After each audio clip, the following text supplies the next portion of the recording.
Hello everyone, welcome to my channel. So guys, आज हम MSc first semester spectroscopy का most time topic start कर रहे हैं। Morse potential energy diagram most time topic है guys, हमेशा एग्जाम में आते रहता है।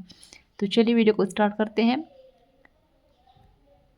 और चैनल पर नहीं तो प्लीज़ चैनल को सब्सक्राइब कर दीजिएगा। और एमएससी केमिस्ट्री ऑल सेमेस्टर के नोट्स परचेस करने के लिए आप मुझे व्हाट्सएप पे मैसेज कर सकते हैं। डिस्क्रिप्शन पे व्हाट्सएप नंबर शेयर कर दिया है। तो चलिए देखेंगे।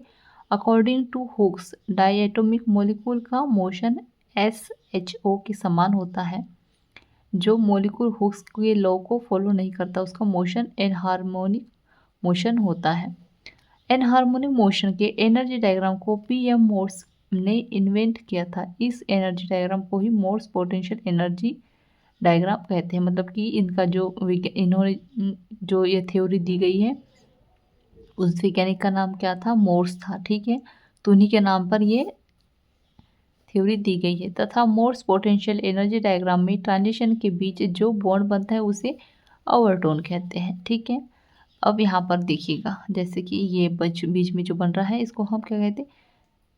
Third over second overtone, fundamental overtone. ठीक है, इंटर न्यूक्लियर डिस्टेंस होती है ये।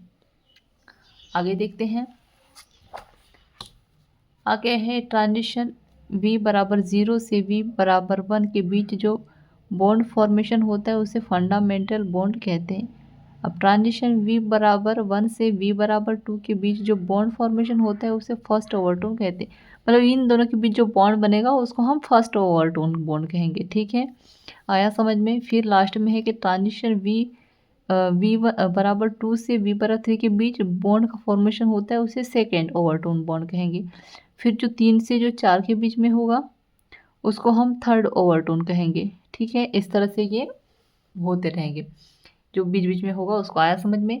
तो यहाँ पे जो है हमारा टॉपिक एंड होता है। ये ना आपको शॉर्ट वीडियोस में शॉर्ट टाइप क्वेश्चन में दिया जाएगा। ठीक है, जैसे कि लघुत्तरी क्वेश्चन में, या फिर ऐसे भी हो सकता है कि जैसे कि कोई बड़ा क्वेश्चन दे देता है तो उसमें कोई एनी टू टॉपिक पर टॉपिक पर